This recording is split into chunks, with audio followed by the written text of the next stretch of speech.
किसी भी ऑर्गेनाइजेशन को या तंजीम को मजबूत करने के लिए एक कमेटी का गठन किया जाता है, जो कमेटी वेलफेयर के लिए सोचती है उस ऑर्गेनाइजेशन की, इस तंजीम के लिए। नमस्कार, आप जुड़ चुके हैं दैनिक शिव टाइम से। मैं रश्मि शर्मा, कैमरामैन शुभम भगत के साथ। सोशल मीडिया और मीडिया के माध्यम से लगातार एक खबरें आ रही है कि पिछले 7 सालों के बाद, यानी कि अनफॉर्चुनेट कहेंगे, बदकिस्मती है कि 8-7 साल लग गए इस प्रेस क्लब के इलेक्शंस होने में। मीडिया, जिसे चौथा स्तंभ कहा जाता है, लगातार आम जनता के मुद्दे प्रशासन और सरकार तक लाने की हमेशा कोशिश करता और सक्षम भी है।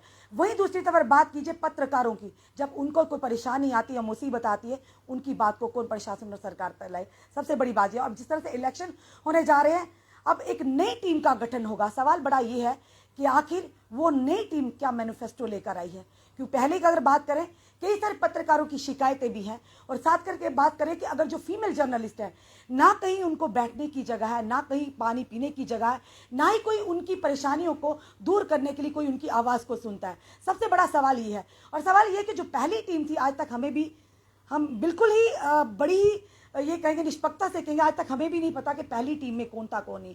अब ये कि शायद अब जो नई टीम का गठन हो, जो लोग अब खड़े हो रहे हैं फिलहाल, वो कम से कम हमसे रूबरू तो होते हैं। सबसे पहले जानने की कोशिश करेंगे प्रेसिडेंटशिप के लिए जो इस समय खड़े हो रहे हैं, सुरिंदर शर्मा जी एक वरिष्ठ पत्रकार हैं, और जानने की कोशिश करेंगे कि सबसे पहले क्या वो सोशल मीडिया या डिजिटल मीडिया के पत्रकारों को मानते हैं, वो पत्रकार हैं या नहीं है। सर, सबसे पहले आपका बहुत बहुत स्वागत है। बहुत बहुत धन्यवाद रश्मि जी। मुझे और मेरी पूरी टीम का क्या विजन है, क्या ब्लूप्रिंट है इस चुनाव को लेकर, उसका मौका देने के लिए। सुरिंदर जी, एक बात जरूर कहेंगे कि 7 साल लग गए चुनाव होने में, कहीं ना कहीं बहुत सारे बदलाव भी हो, बहुत सारी परेशानियों से भी जूझे हमारे पत्रकार, पर सुनवाई कहीं नहीं, सुनने वाला कोई नहीं। टीम का गठन तो होता है, होना भी चाहिए, पर सुनने वाला कोई ना हो तो उस टीम का क्या फायदा। देखिए, आप एक अंदाज़ा लगाइए कि 7 साल के बाद चुनाव हो रहे हैं। 2 साल का टर्म है एज पर बायलॉज, और 2 साल के बाद 3 चुनाव हो जाते हैं इस वक्त। तो चुनाव किसके लिए होते हैं? चुनाव होते हैं बेहतरी के लिए, चुनाव होते हैं विकास के लिए, चुनाव होते हैं तब्दीली के लिए, चुनाव होते हैं बदलाव के लिए। तो ये मान लिया जाए कि इन 7 सालों में प्रेस क्लब में कोई तब्दीली नहीं हुई, कोई बदलाव नहीं हुआ, कोई बेहतरी नहीं हुई, कोई विकास नहीं हुआ, क्योंकि चुनाव तो इसीलिए होते हैं। इस बार जो चुनाव होने जा रहे हैं, क्या बायलॉज को मद्देनजर रख के हो रहे हैं? देखिए, अभी तक तो कुछ रिजर्वेशंस हैं हमारी, और हमने जो इलेक्शन कमेटी है उनके सामने भी रखी हैं। और इनफैक्ट आज शाम को जो है वो 6 बजे इलेक्शन कमेटी ने मीटिंग भी बुलाई है, उनके सामने हम फिर भी रख रहे हैं। हमने बाकायदा एक लेटर लिखी, एप्लीकेशन लिखी, और कुछ जो इश्यूज थे उनके सामने हमने रखा। जैसे सबसे बड़ा इशू इस वक्त आ रहा है कि करीब करीब 294 जो जर्नलिस्ट मेंबर्स हैं, उनका वोटिंग राइट खत्म कर दिया गया है, सिर्फ इसलिए कि उन्होंने अपने ड्यूज क्लियर नहीं किए। हमने इनसे ये कहा कि जो हमने सुना है, देखा है, जिस तरह से तमाम जो क्लब होते हैं, जम्मू क्लब है, अमर सिंह क्लब है, बार एसोसिएशन जो है वो उसके चुनाव होते हैं, तो एक प्रोसीजर है कि जो भी चुनाव वाले दिन भी कोई भी अगर जो है वो अपने ड्यूज क्लियर करता है, आप एक काउंटर लगा दीजिए, वो अपने ड्यूज क्लियर करेगा और वोट डाल सकता है। वोटिंग राइट होगा। वो ऑप्शन ही खत्म कर दी गई है। हम बार बार कह रहे हैं, हम आज तक कह रहे हैं, और आज भी हमारी 6 बजे मीटिंग, हम आज भी ये मुद्दा रखेंगे कि ये इसको रखिए, क्योंकि बायलॉज कहते हैं, या जिस तरह से एक पैटर्न है चुनाव का, कि आप किसी का वोटिंग राइट कैसे खत्म कर सकते हैं सिर्फ इस वजह से कि उनके ड्यूज क्लियर नहीं है। एक बात, क्या आप इस बात को जस्टिफाई कर सकते हैं कि एक पत्रकार, उसका एक सम्मान है, उसकी एक पहचान है, उसकी एक रिस्पेक्ट है, और आपने सिर्फ इस वजह से उसका वोटिंग राइट खत्म कर दिया कि उसने ड्यूज क्लियर नहीं किए? क्या ये जस्टिफाई कर सकते हैं?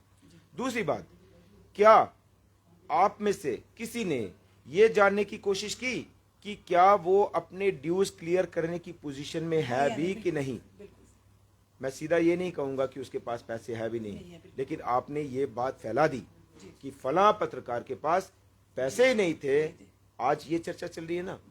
आप मान लीजिए कोई मजाक में कह सकता है कि यार तू चुनाव में वोट डालने क्यों नहीं जा रहा, तूने पैसे नहीं भरे। तो आपने क्या उस पत्रकार की इमेज क्या बना दी समाज में? अपने पत्रकार भाइयों के सामने उसकी इमेज क्या बना दी आपने कि उसके पास पैसे नहीं थे, या उसको कम्युनिकेशन नहीं मिला। ये सारी चीजें रश्मि जी, मैं दिल से कह रहा हूँ, मुझे बहुत दुखी होकर मैं ये कह रहा हूँ, और मुझे ये बात चुभ रही है कि सिर्फ ड्यूज के इश्यूज को लेकर जो है वो आपने किसी का वोटिंग राइट खत्म कर दिया। मैं ये आपके चैनल के माध्यम से ये कहना चाहूंगा कि अगर हमें मौका मिलेगा हम ये सारे मेंबरशिप जो है वो रिस्टोर करेंगे और किसी से भी कोई ड्यूज नहीं लेंगे, माफ करेंगे। संजय सर, एक सवाल जरूर आपसे मेरे मन में भी आ रहा है, हम भी पत्रकार हैं, आप तो वरिष्ठ पत्रकार हैं, सवाल जरूर जानना चाहेंगे कि जितने भी सोशल मीडिया के पत्रकार हैं, डिजिटल मीडिया हैं, क्या उनको पत्रकार मानते भी हैं नहीं? आपकी नज़रों में क्या कहना, आपके क्या रिव्यूज इनको लेकर? देखिए, मैं व्यक्तिगत मेरा मानना है कि पत्रकार है, चाहे छोटा हो चाहे बड़ा हो। पर आज तक सोशल मीडिया के पत्रकारों को पोर्टल के माना ही नहीं कि कहीं एग्जिस्टेंस भी उनकी है। मैं उसका उदाहरण दूंगा। सुई की इंपॉर्टेंस सुई की जगह है और तलवार की इंपॉर्टेंस तलवार की जगह है। जहाँ पे सुई काम आएगी उसको वहाँ पे आप तलवार का इस्तेमाल नहीं कर सकते, और जहाँ तलवार काम आएगी आपको वहाँ सुई का इस्तेमाल नहीं कर सकते। पर यहाँ पर दोनों की अपनी महत्व बिल्कुल, है। पर यहाँ पर जो देखने को गया, शायद आप भी ये कड़वा सा रहेगा पर है सत्य बात जो हम कहने जा रहे हैं कि कहीं ना कहीं यूज एंड थ्रो की पॉलिसी चल रही है कि अगर जो सोशल मीडिया के या पोर्टल के पत्रकार हैं, जब कोई इनकी प्रेस कॉन्फ्रेंस होती है, ज़रूर चाहिए इनको, हर कोई पत्रकार चाहिए, चाहे वो डिजिटल मीडिया को पोर्टल का हो चाहे वो सोशल मीडिया का, उनको चाहिए पूरी कवरेज चाहिए। जो ही कवरेज खत्म, उनकी एग्जिस्टेंस खत्म। यानी कि अगर उसके बाद लॉक लग जाता है, किसी को भी इंटरेस्ट नहीं होती, उन्हीं को होती जिसकी मेंबरशिप हो। तो क्या जब अगर आपको मौका मिलता है ये सारी चीज़ों से, इसके बारे में आप सोचेंगे, उन पत्रकारों को उनका मान सम्मान, उनकी डिग्निटी मिल पाएगी? और सबसे दूसरी बात कि आखिर कौन लोग हैं जो मेंबरशिप ले सकते हैं, किन लोगों को मेंबरशिप दी जा सकती है और कौन लोगों को वोटिंग राइट होता है, ये भी जरूरी सवाल रहेंगे हमारे। आपने अभी एक बात कही, मान सम्मान। मेरा सबसे पहला इंटरव्यू जो है वो, और हमारा ये एक मोटो है, ये हमारा एक प्राइम स्लोगन है, पत्रकार और पत्रकारिता का मान सम्मान और गौरव को फिर से बहाल करना। ये हमारा एक प्राइम लक्ष्य है, हम उसको बहाल करेंगे। दूसरी बात रही, जैसे पत्रकार है, मैं इस बात पे बिलीव ही नहीं करता कि कोई बड़ा पत्रकार है कोई छोटा पत्रकार है।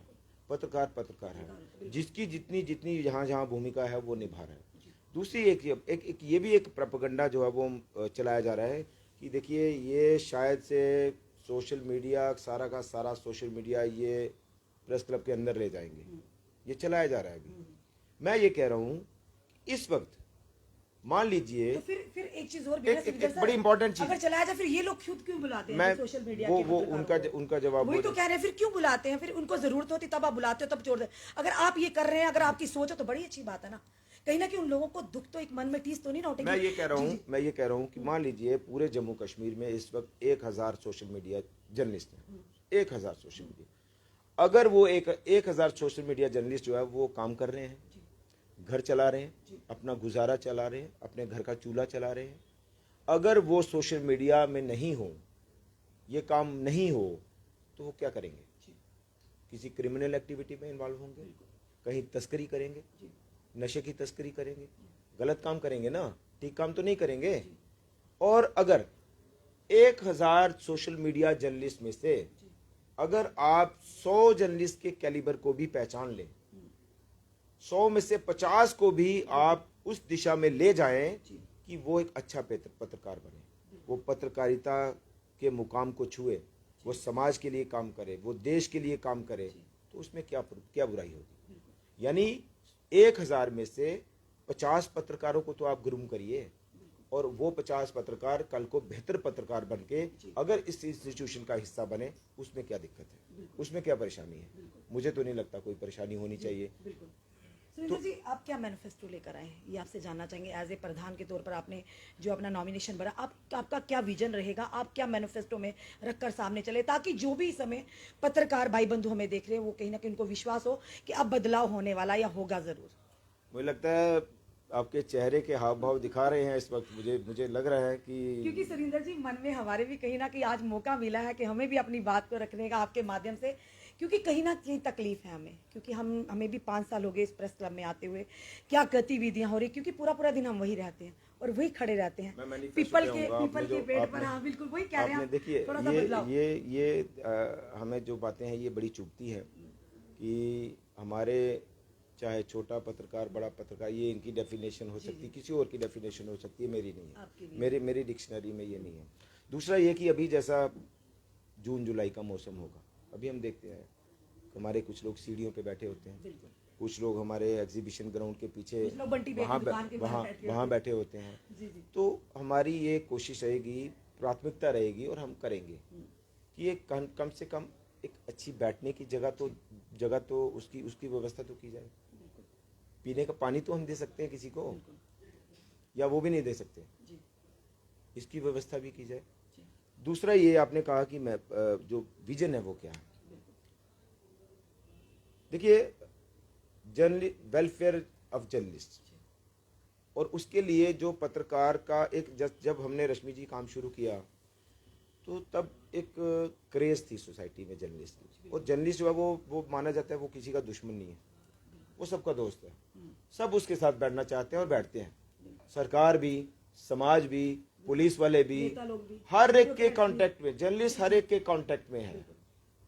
और आज वो चीज बहाल की जाए। एक तो ये हमने वो समय देखा है कि जब हम शुरू में आए तो बड़े सारे बड़े बड़े नेता, बड़े बड़े लोग जो है वो हमें कहते थे कि आइए सर, शाम को चाय पे बैठते हैं, डिनर करते हैं, लंच करते हैं। हमने ये भी देखा कि जब कवरेज पे ले जाया जाता था, बाकायदा गाड़ी आती थी डिपार्टमेंट्स की, ले जाया जाता था, छोड़ा जाता था। क्या आज चीज़ें हैं? क्यों नहीं? क्योंकि वो सम्मान, वो गरिमा रही नहीं। वो कैसे आएगी? वो कैसे आएगी कि जब हम एक फेयर जर्नलिज्म जो है वो करेंगे, जब हमारे ऊपर ये होगा कि ये फलां पत्रकार, इसके ऊपर कोई टैग नहीं है, ये टैगिंग जो है वो नहीं है, उसी के ऊपर समाज विश्वास करेगा, समाज का हर तबका विश्वास करेगा। एक तो ये हमारी कोशिश होगी। दूसरा, जो इंस्टीट्यूशन की बात है, अगर हमें हमारे पत्रकार भाई ये मौका देते हैं, हम एक तो ये मैं इंश्योर करूंगा कि 2 साल की टर्म चुनने के बाद आपको 7 साल तक जाने का मौका नहीं दोगे। 2 साल के बाद हम 2 साल के प्रॉपर, जब हमारा टाइम खत्म होगा, हम 2 साल के बाद चुनाव करवाएंगे। एनुअल जनरल मीटिंग जो कभी नहीं हुई, 29 मई 2004 में शायद, उसका एक नोटिफिकेशन है मेरे पास, तो एनुअल जनरल मीटिंग होगी। जो भी नई चीजें लागू होंगी वो एनुअल जनरल मीटिंग में डिस्कस होंगी, पास होंगी। ये भी मैं भरोसा दिलाऊं कि जो बाहर किए गए हैं जर्नलिस्ट, उनको हम रिस्टोर करेंगे, उनके ड्यूज का जो इश्यूज है वो हम सब माफ करेंगे, विद डिग्निटी वापस लाएंगे। आपने उनको बेइज्जत करके बाहर निकाला, हम सम्मान के साथ उनकी वापसी कराएंगे। एक और पहलू, जो कमेटीज बनती हैं, अब कौन कौन सी कमेटी बनी है वो हमें जानकारी नहीं है, लेकिन हम अपने विजन के हिसाब से बात कर रहे हैं। जर्नलिस्ट के हेल्थ इश्यूज हैं, मान लीजिए किसी के घर में कोई बीमार हो गया, अस्पताल कहाँ ले जाना है, टेस्ट करवाने हैं, ब्लड अरेंज करवाना है, ये चीज़ें हम बाकायदा इसके ऊपर भी एक कमेटी फ्रेम करेंगे जो जर्नलिस्ट के हेल्थ इश्यूज को फॉलो करेगी। जो हॉस्पिटल एडमिनिस्ट्रेशन से है उनके साथ कांटेक्ट करेगी, उनके साथ ये चीज़ें फॉलो करेगी कि किसी को अगर कोई ब्लड की प्रॉब्लम आ जाती है, उसके घर के किसी सदस्य को घर की प्रॉब्लम आ जाती है, तो उन चीज़ों को वो कमेटी फॉलो करेगी और इंश्योर कराएगी। 20-21 साल हो गया हमें इस प्रोफेशन में। क्या आज जर्नलिस्ट के पास सेंस ऑफ सिक्योरिटी है? जॉब को लेकर, बाकी चीज़ों को लेकर, क्या मैं चाहूँगा कि मेरा बेटा या बेटी पत्रकार बने? क्या आज ये फीलिंग है किसी में? क्यों नहीं है? क्यों? कुछ लोग तो क्या मजबूरी में भी हम देखते हैं हमारे बहुत बड़े सारे भाई जो है वो, देखिए, हर एक इंसान चाहता है, दुनिया का हर एक इंसान चाहता है कि जो मैं नहीं कर पाया वो मेरे बच्चे करें। मैं अच्छे स्कूल में नहीं पढ़ पाया तो मेरे बच्चे अच्छे स्कूल में पढ़े। बड़े सारे जर्नलिस्ट जो हैं वो इसलिए जो है वो चक्कर लगाते हैं नेताओं के पास भी कि मेरे बच्चे को केवी में एडमिशन मिल जाए। हर एक की ख्वाहिश। बड़े सारे ऐसे जर्नलिस्ट हैं जो अपने बच्चों को अच्छे स्कूलों में पढ़ाना चाहते हैं लेकिन फीस अफोर्ड नहीं कर सकते। हम इसके ऊपर भी काम करेंगे। प्राइवेट स्कूलों के साथ बाकायदा उनको हम एक कमेटी बना के, वो कमेटी उनके साथ कांटेक्ट करेगी, कोऑर्डिनेशन करेगी कि जो पत्रकार अच्छे स्कूलों में अपने बच्चों को पढ़ाना चाहते हैं उनको फ़ी कंसेशन मिले, उसको एडमिशन जो है वो फ्री मिले या 50% कंसेशन उनको मिले। तो ये सारी चीज़ें, और इसमें एक बड़ी बात ये मैं ज़रूर कहना चाहूँगा कि ये जो कमेटियाँ बनाएंगे, ये सिर्फ मैनेजमेंट कमेटी के लोग ही इन कमेटियों के हेड नहीं होंगे या इन कमेटियों के मेंबर नहीं होंगे। ये दूसरे जो apart from all this management और एग्जीक्यूटिव कमेटी, दूसरे जो जो बेहतर पत्रकार है, जो अच्छा पत्रकार है, जो समाज के लिए कुछ कर सकता है, हम उनको इनके साथ जोड़ेंगे, उनको इन कमेटियों के हेड बनाएंगे, उनको इन कमेटियों में शामिल करेंगे, ताकि कहीं से भी कुछ बेहतर आने की गुंजाइश है तो हम उसका दिल खोलकर, बाहें खोलकर स्वागत करें। सुरेंद्र जी, एक सवाल और है, समय की कमी रहते हैं, एक्रीडेशन का एक बड़ा ट्रेंड चल पड़ा है कि कहीं भी अगर कोई बड़े बड़े ब्यूरोक्रेट्स की, नेतागण की अगर कहीं ना कहीं जिस तरह से मान लीजिए लेफ्टिनेंट गवर्नर साहब की होती है, तो वहाँ पे सिर्फ एक्रीडेशंस कोई जो कार्ड्स हैं उन होल्डर को ही जाने दिया जाता है, बाकी जो पत्रकार है उन्हें नहीं अंदर अनुमति होती। उसमें भी काफ़ी कई बार बवाल भी उठा हुआ है। ये चीज़ें जो डिस्क्रिमिनेशन है ना, कि पत्रकार तो जिस तरह से आपने कहा पत्रकार है, फिर वो अगर दूसरे जा सकते हैं एडिटर, तो दूसरे क्यों नहीं जा सकते, हम लोग क्यों नहीं जा सकते? ये भी एक बहुत बड़ा सवालिया निशान है कहीं ना कहीं। यानी पत्रकार हर एक की बात को आगे लाता है, परेशानियों को लाता है। वही आपने जिस तरह से कहा, हमारे एक सहयोगी भी थे अमन जी, जो अनफॉर्चुनेटली बहुत बड़ी बीमारी से दूसरी जिंदगी उनको मिली है। क्या उनकी सिक्योरिटी थी? क्या उनके लिए किसी ने कुछ किया? ये था कि कोई जो आपने जान पहचान के या सहयोगी थे, उनकी मदद से थोड़े बहुत वो कहीं ना कहीं उभर पाए हैं आज। पर जो चीज़ें होनी चाहिए थी, मिलनी चाहिए थी। उस केस पे मैंने ये भी सुना कि जो है वो सिर्फ जो जर्नलिस्ट मेंबर हैं या जो प्रेस क्लब के मेंबर हैं, उन्हीं की मदद प्रेस क्लब जो है वो करता है। वो एक क्राइटेरिया उनके लिए हो सकता है, मेरे लिए शायद वो क्राइटेरिया नहीं है। एक्रीडेशन का आपने जिक्र किया, एक्रीडेशन भी पिछले 2-3 सालों से तो हुआ नहीं हुआ, बिल्कुल। तो उसको फॉलो कौन करेगा? मेरा से एक ये कहने का मतलब है कि जो भी जर्नलिस्ट रिलेटेड इश्यूज जो हैं उनको फॉलो कौन करेगा, उनको लेकर सरकार से बात कौन करेगा, सरकार के ऊपर दबाव कौन बनाएगा, फॉलो अप कौन करेगा? वो एक इंस्टीट्यूशन तो हमारे पास यही है। तो क्या उम्मीद और करें? ये मैं नाम नहीं लूंगा, ये एक बड़े रिस्पेक्टेड मेंबर की वर्डिंग थी कि ये एक कमर्शियल एक्टिविटी क्लब है, ये जर्नलिस्ट का वेलफेयर क्लब नहीं है, ये एक बड़े रिस्पेक्टेड मेंबर की वर्डिंग है। जी। आप पत्रकारों से वोट तो लेंगे, लेकिन आप ये कह रहे हैं कि हम आपका वेलफेयर करने के लिए पाबंद नहीं है। यानी कि वो अपनी वेलफेयर के लिए, अपनी जो पर्सनल इंटरेस्ट ये रश्मि जी, जब मैंने सुना ना, मैं कसम से कह रहा हूँ, जब मैंने सुना मैं हैरान हो गया कि मैं जिस इंस्टीट्यूशन को अपना वोट डाल रहा हूँ, वो कह रहे कि भाई मैं तेरे वेलफेयर की गारंटी मेरे पास नहीं है, ना मेरी जिम्मेदारी है। ये कमर्शियल एक्टिविटी क्लब है, जैसे अमर सिंह क्लब है, जम्मू क्लब है, वैसा ही क्लब है। आपकी कैसे, मैं हैरान हो गया। कैसे सोचा आपने कि आप मुझे भी इस मैदान में कूदना है? आपने वेलफेयर आपदा, अपनी जो भी फटर्निटी है इसके लिए। देखिए, आपने देखा है हमने कहाँ से शुरुआत की। बिल्कुल सर। हमने कहाँ से शुरुआत की? आपको एक अच्छा बैनर मिल सकता है, आपको एक अच्छा प्लेटफॉर्म मिल सकता है, आपको एक अच्छी टीम मिल सकती है। हमें मिला, हमें जेके चैनल का एक अच्छा बैनर मिला, एक अच्छा प्लेटफॉर्म मिला, अच्छा नाम मिला, सहयोगी मिले, सब मिले। आप टीम में शामिल हो गए, 11 प्लेयर्स की, 12 प्लेयर्स की, 13 प्लेयर्स की क्रिकेट टीम में तो शामिल हो गए। आप चले गए मैदान में खेलने, लेकिन आपको क्रीज पर तो आपको खुद ही टिकना है, बैटिंग तो आपको खुद ही करनी है, और वो बैटिंग हम पिछले 20-21 साल से कर रहे हैं। अब मौका मिला है, अब देखते हैं। ये मौका हमें मिला नहीं है, ये मौका हमें वो पत्रकार देंगे। शर्मा जी, हम नहीं बल्कि जितनी भी हमारी मीडिया फटर्निटी है, खास करके सोशल मीडिया के जो जितने भी हमारे पोर्टल के हैं, वो जरूर चाहते हैं, क्योंकि कहते हैं राजनीति का नाम बदलाव, पर हम कहेंगे अगर समाज का भला करना तो बदलाव जरूरी है। किसी भी ऑर्गेनाइजेशन का अगर वेलफेयर चाहते हो तो उसमें भी बदलाव आना जरूरी है, क्योंकि पिछले लगातार कई सालों से हमारे, मैंने आपको शुरुआत में कहा कि चुनाव किस लिए होते हैं? बदलाव के लिए। अगर तो सरकार ने बेहतर काम किए हैं तो वो दोबारा आएगी, अगर नहीं होंगे तो दूसरी सरकार आएगी। आप वोट डालने वाला जो है उसको अपनी विजडम का से पूछना होगा, विजडम के तहत देखना होगा कि वो वोट डालने जा रहा है किस लिए, किस पर्पस के लिए, किस उद्देश्य के लिए, किस मकसद के लिए वो वोट डालने जा रहा है। वो समय देख रहे हैं आपके माध्यम से, क्योंकि एक पत्रकार ही है। ये मेरा विजन नहीं है, ये मेरी पूरी टीम का विजन है, ये मेरी पूरी टीम का ब्लूप्रिंट है। बहुत बढ़िया ब्लू टीम है, हम उम्मीद करते हैं सर।